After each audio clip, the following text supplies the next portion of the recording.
Urvashi, Urvashi, take it easy, Urvashi. Hi, good morning. Say good morning. Good morning. That's good. Hi. Good morning. Good morning. Hi, honey. You are looking very smart. Thank you. Hi. Where is the birthday baby? അകത്തെ dress മാറ്റിയാ? അകത്തുണ്ടോ? Dress മാറ്റിയാണോ? Very good, very good. Bobby എവിടെ? ഓ, ബോബിക്ക് വരണുണ്ടായിരുന്നു. പക്ഷെ what to do? She has good exams. അതുകൊണ്ടാ വരാൻ പറ്റാത്തത്. ഇന്നലെ മുഴുവനും ഓരോ കടയായിട്ട് കയറി ഇറങ്ങി ഈ ബർത്ത്ഡേ ഗിഫ്റ്റ് വാങ്ങിക്കാൻ വേണ്ടി അവൾ എന്ത് കഷ്ടപ്പെട്ടെന്നറിയാമോ? അങ്ങനെയല്ല മുത്തശ്ശി വേണ്ട, ഇങ്ങനെയാ. ചെയ്യി ചെന്നിട്ട് എല്ലാരും സാഷ്ടാംഗം നമസ്കരിക്കണം കേട്ടോ. പിന്നെ ആ ചട്ടക്കാരുടെ കയ്യിൽ എന്തോ സമ്മാനമുണ്ട്. ഹരി ബാറ്റും ബോളും വാങ്ങിച്ചു വെച്ചിട്ടുണ്ട്. ശ്യാമളയുടെ കയ്യിലും ഉണ്ട് എന്തോ ഒന്ന്. ഇതിലേതെങ്കിലും എന്റെ കയ്യിൽ തന്ന് എന്നെ കൊണ്ട് കൊടുപ്പിക്കുമായിരിക്കും. ഇല്ലേ ഇല്ലേച്ചാ കുട്ടി വന്ന് നമസ്കരിച്ചാ എന്താ കൊടുക്കുക എന്റെ ഈശ്വര? ഞാൻ എന്റെ മോളുടെ ബർത്ത്ഡേക്ക് ഒരു വലിയ അപ്പൂ കേക്ക് ഉണ്ടാക്കി. അത് എടുത്തോണ്ട് വരുമ്പോഴും തുമ്പിക്ക ഇങ്ങനെ ഓടിച്ചു. അല്ല, മുതിർന്നവരെ സാഷ്ടാംഗം നമസ്കരിക്കണമെന്നാ. ഓ, എന്നാ വിഴ് വിഴ് വിഴ്. God bless you. Come on. Happy birthday to you. Thank you പറയണേ. താങ്ക് യു പറ. Thank you. Thank you, thank you. പോ. Many happy returns of the day. Thank you.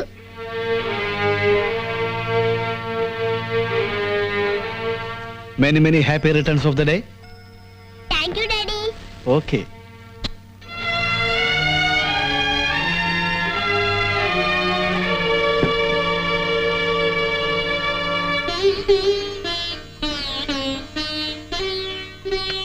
വെറും ഉമ്മയോ? ഡാഡി വാട്ടും മാളും വാങ്ങി തന്നു, മമ്മി കളർ പെൻസിൽ വാങ്ങി തന്നു, മരി ആന്റിയും സമ്മാനം തന്നു. എട്. You see, he is very brilliant.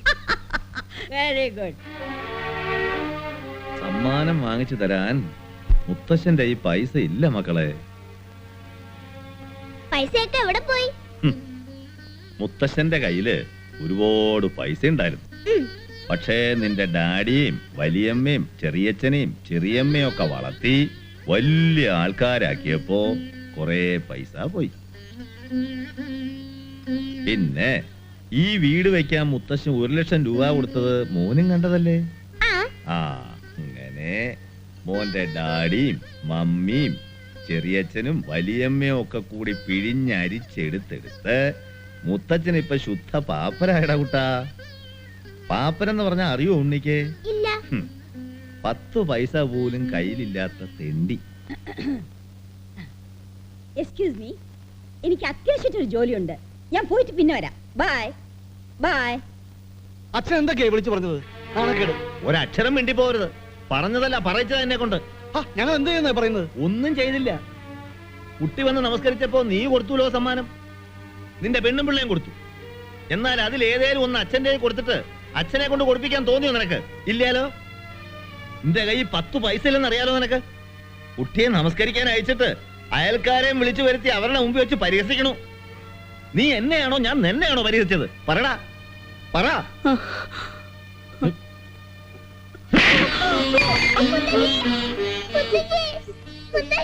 മോനെ, മുത്തശ്ശൻ ഇങ്ങനെ വെള്ളം തന്ന് വായടപ്പിച്ച് തെണ്ടിയാക്കിയതിന് ഉത്തരവാദി ഒരാളുണ്ട്. കാണണോ മോനെ? മോനെ, മുത്തശ്ശൻ ഇപ്പൊ രാജാവല്ല, തെണ്ടിയാ. തെണ്ടിക്ക് എന്തിനാ ഈ തോൾമുണ്ട്? ഇതാണ് മുത്തശ്ശന് തരാനുള്ള പ്രധാന സമ്മാനം. കേട്ടോ, സൂക്ഷിച്ചു വെച്ചോ. വലുതാവുമ്പോ മോനും മോന്റെ ഡാഡിക്ക് കൊടുക്കാം.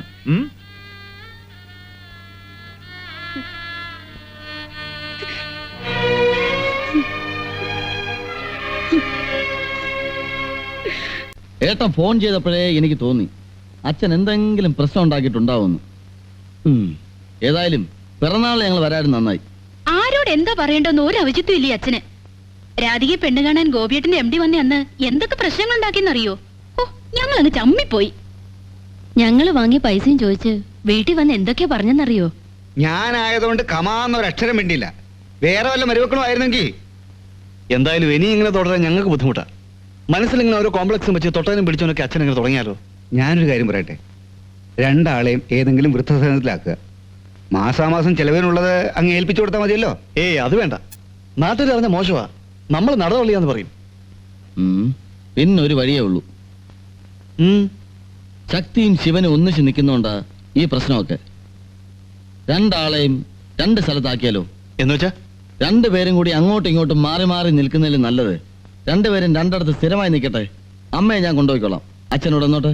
അത് പറ്റില്ല, അമ്മ ഇവിടെ നിൽക്കട്ടെ, അച്ഛന് ഗോപി കൊണ്ടുപോയിക്കോ. ആ അത് വേണ്ട, ഗോപിയുടെ സ്വഭാവം അനുസരിച്ച് അച്ഛൻ അവിടെ നിന്നാലേ ഇതിനെക്കാട്ടിലും വലിയ പ്രശ്നം ഉണ്ടാവും. നിങ്ങൾ സോപ്പിട്ട് സംസാരിക്കുന്ന പോലെ ഗോപിയുടെ സംസാരിക്കാൻ അറിയില്ല. അത് ശരിയാ, അച്ഛനെ ഇവിടെ നിർത്തണതാ നല്ലത്. അവിടെ മായയുടെ അമ്മയുണ്ടല്ലോ, അമ്മയ്ക്ക് അച്ഛനെ ശുശ്രൂഷിക്കാൻ തന്നെ നേരെയില്ല. ഇവിടെ ഞങ്ങൾ രണ്ടാളും ഓഫീസിൽ പോയ പിന്നെ അതൊന്നും എനിക്കറിയണ്ട. രണ്ടാളെയും പിരിച്ചെടുത്താനാണെങ്കിൽ അമ്മയെ ഞാൻ കൊണ്ടുപോയിക്കോളാം. അല്ലേ പിന്നെ എന്താ വെച്ചാൽ നിങ്ങൾ തീരുമാനിക്കുക. നിന്റെ ഇഷ്ടം പോലെ ചെയ്തു. പക്ഷെ ഇവിടുന്ന് പോകാൻ അമ്മയോട് ഞാൻ പറയില്ല. അതൊക്കെ പറയേണ്ട പോലെ ഞാൻ പറഞ്ഞോളാം. ഏതായാലും രണ്ടാളെയും കൂടെ ഒരുമിച്ച് നിർത്താൻ ഏട്ടന് സമ്മതമല്ലല്ലോ. രണ്ടാളെയും കൂടെ ഇനി ഒരുമിച്ച് നിർത്തുന്ന പ്രശ്നമേ ഇല്ല. ആ എന്നാ പിന്നെ ഞാൻ ഏറ്റു.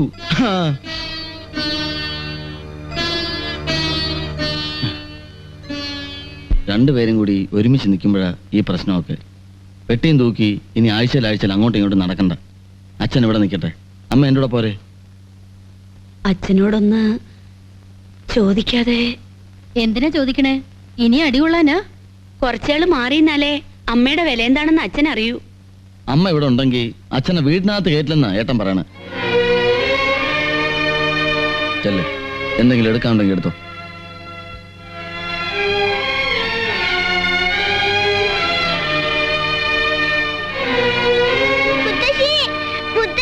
മുത്തശ്ശി പോവാണോ?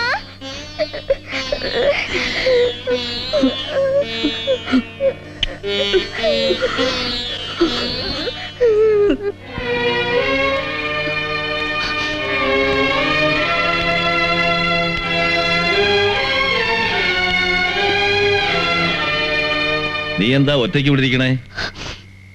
നാവില്ലേ നിനക്ക്? ചോദിച്ചത് കേട്ടില്ലേ കുട്ടി? മോന്തയും വീർപ്പിച്ചോണ്ട് നീ എങ്ങടാ പോണേ? എന്തേലും പറയാനുണ്ടെ മുഖത്ത് നോക്കി പറഞ്ഞോളൂ. നിഷേധിത്തരോ അച്ചാലും വേണ്ടില്ല. ഇനി നീ കൂടെ ഉള്ളൂ ബാക്കി. എന്നെ കൂടി തല്ലിച്ച ഞാനും എങ്ങോട്ടെങ്കിലും പോയിക്കോളാം. അച്ഛന് സന്തോഷാവട്ടെ.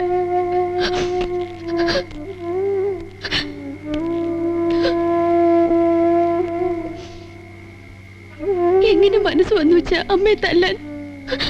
അയാളെ അല്ലല്ലോ തല്ലിയത് മോളെ. ഓരോന്ന് പറഞ്ഞു പറഞ്ഞു വന്നപ്പോ നിയന്ത്രണം വിട്ടുപോയി. വിളിക്ക്. മുഖത്ത് നോക്കാൻ വിഷമമുണ്ട് അച്ഛന്, അതുകൊണ്ടാ. മോളെ എന്ന് വിളിക്ക്, മാപ്പ് പറയാം. ചെന്ന് വിളിക്കൂട്ടി. അമ്മ പോയി. പോയോ? എങ്ങട്? കൊച്ചേട്ടൻ വന്ന് കൂട്ടിക്കൊണ്ട് പോയത്രേ. ശ്യാമളടുത്ത് പറഞ്ഞിട്ട് അറിഞ്ഞത് അമ്മയ്ക്കിനി അച്ഛനെ കാണണ്ടെന്ന്.